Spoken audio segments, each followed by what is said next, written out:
اکبر. ایک دن اللہ کے رسول علیہ السلام نے جنت نعیم کا ذکر فرمایا.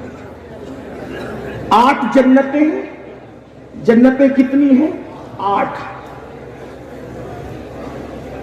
جنت الفردوس آپ نے سن رکھا ہے. اسی طرح جنت میں ایک جنت ہے جسے جنت نعیم کہتے ہیں.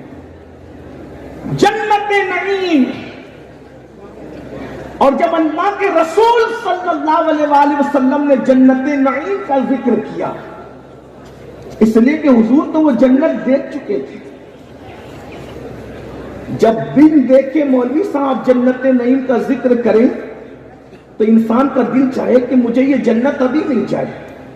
جب مولا مصطفیٰ جان رحمت نے جنت کو دیکھ کر جنت کا ذکر کیا، اور پھر حضور کی گفتگو کی بات کیا ہے، اللہ کے رسول علیہ السلام کی گفتگو کا انداز کیا ہے.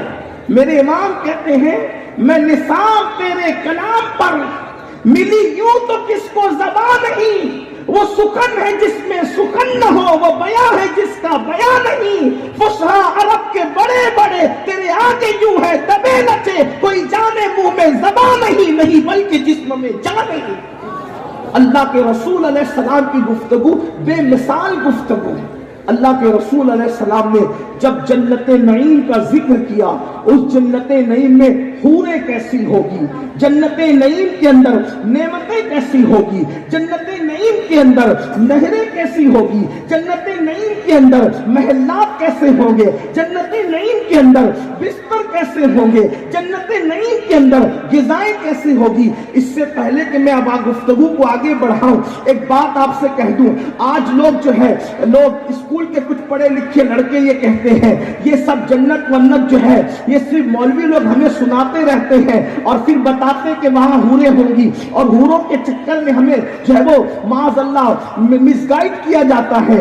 یاد رکھنا، ہم جنت کے اندر حوروں کے چکر میں کسی کو مس گائیڈ نہیں کرتے، بلکہ غالب نے بھی بیچارے نے یہ بات کہہ دی. وہ کہتے ہیں ہم کو معلوم ہے جنت کی حقیقت، لیکن دل کو بہلانے کے لیے غالب یہ خیال اچھا ہے، یہ دل کو بہلانے کے لیے جنت نہیں ہے.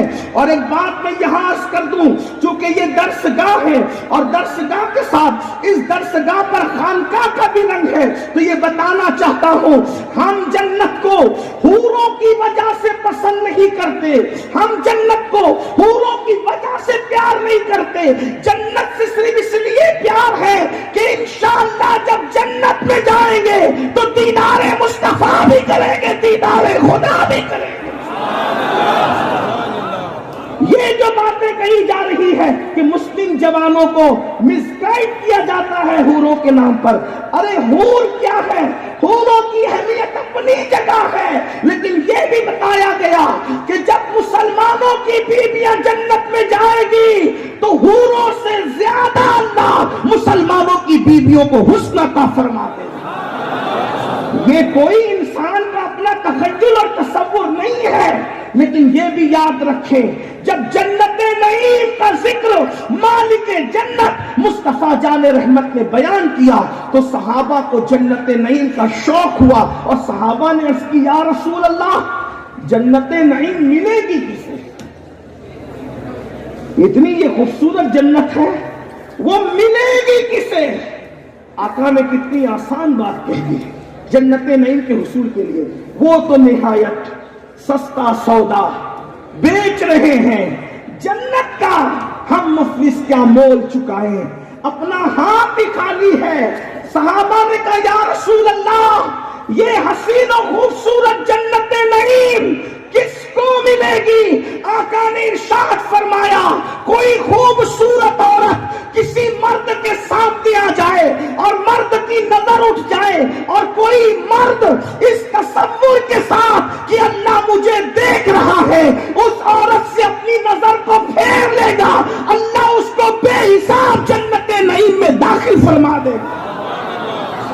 جنت نعیم کا داخلہ صرف اس بنیاد پر ملے گا کہ ایسا کوئی حسن جو آپ کو دعوت نظارہ دے رہا ہو، ایسا کوئی حسن جو آپ کو گناہ کی طرف لے جا رہا ہو، ایسا کوئی حسن جو آپ کو جرائم کی طرف لے جا رہا ہو، ایسا کوئی حسن جو آپ کو زنا کی طرف لے جا رہا ہو اور اس حسن کو دیکھنے سے آپ نظریں اس لیے جھکا لیں کہ اللہ مجھے دیکھ رہا ہے، اللہ پاک اسی وقت تمہیں جنت نعیم کا بے حساب مستحق قرار دے گا۔ اللہ تبارک و تعالی ہمیں آپ کو عمل کی توفیق عطا فرمائے۔ ذہن میں مضامین بہت آتے ہیں لیکن وقت کی قلت دامنگیر ہے، اسی پر میں اپنی گفتگو کو مکمل کرتا ہوں اس دعا کے ساتھ، اللہ پاک سب سے پہلے مجھے اور آپ سب کو عمل کی توفیق عطا فرمائے۔ گفتگو کے درمیان اگر کوئی غلطی ہو گئی ہو اللہ تبارک و تعالی معاف فرمائے۔ استغفر اللہ ربی من کل ذنب واتوب الیہ وما علینا الا البلاغ۔ السلام علیکم ورحمۃ اللہ۔